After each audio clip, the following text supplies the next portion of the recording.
Siguro manalangin na lang tayo para magkaroon ng kasagutan ng kaligtasan ng mga natin. Magandang araw mga kaibigan.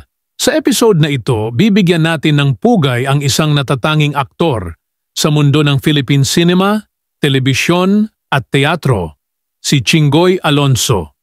Kilala bilang isang versatile aktor na may higit 4 na dekada ng kahusayan sa pagganap. Si Chingoy ay nag-iwan ng malalim na marka sa industriya ng showbiz. Samahan ninyo ako sa pagtalakay sa kanyang mga kontribusyon, karera at ang kanyang pamana na patuloy na nagbibigay inspirasyon sa mga Pilipino. Umpisahan na natin dito lang sa Pinoy Wisdom.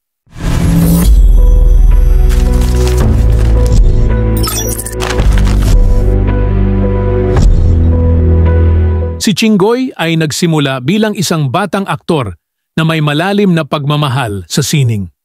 Mula sa murang edad na humaling na siya sa mundo ng teatro at sa dekada 60s, nagsimula siyang maging aktibo sa iba't ibang produksyon bilang isang aktor at direktor. Ang kanyang tiyaga at dedikasyon ay nagbunga ng maraming oportunidad na magpakita ng kanyang talento, hindi lamang sa entablado kundi pati na rin sa harap ng kamera. Sa teatro, si Chingoy ay isang respetadong pangalan.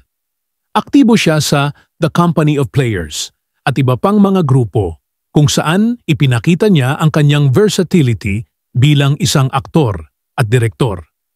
Mula sa mga klasikong dula hanggang sa mga makabagong produksyon, si Chingoy ay laging nagtatanghal na may buong puso at kaluluwa na nagdulot ng inspirasyon sa maraming manonood at kapwa-artista. Bukod sa teatro, kilala rin si Chingoy sa kanyang mga pagganap sa telebisyon at pelikula. Isa sa mga pinakamaalamat niyang papel ay ang karakter na Evades sa sikat na fantaserye na Encantadia. Sa teleseryeng ito, napanood ng publiko ang kanyang kakaibang galing sa pagganap na tumatak sa puso ng mga manonood.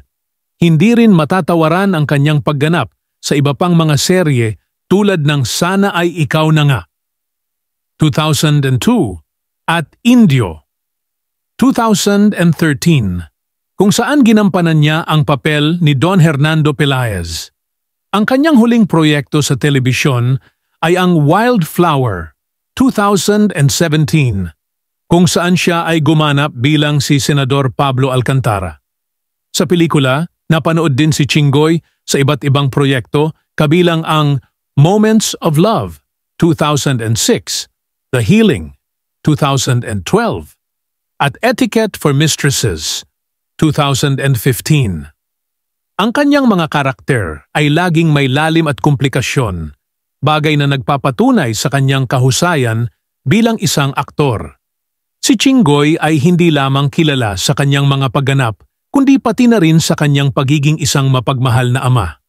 Ang kanyang mga anak, sina Ralion at Shark Alonso, ay nagpatuloy sa kanyang pamana sa mundo ng sining na parehong naging aktor din. Ang kanyang laban sa colon cancer ay nagtapos noong Oktubre 15, 2017 sa edad na 67 na nagdulot ng kalungkutan sa buong industriya ng showbiz. At diyan nagtatapos ang ating pagtalakay sa buhay at karera ni Chingoy Alonso. Isa siyang tunay na alamat sa sining na nagbigay ng inspirasyon sa maraming artista at manonood. Ang kanyang kontribusyon sa teatro, telebisyon at pelikula ay mananatiling buhay sa ating alaala. Huwag kalimutang mag-subscribe at i-click ang notification bell para sa iba pang kwento ng mga dakilang Pilipino. Maraming salamat sa inyong panunood at hanggang sa muli. Dito lang sa Pinoy Wisdom.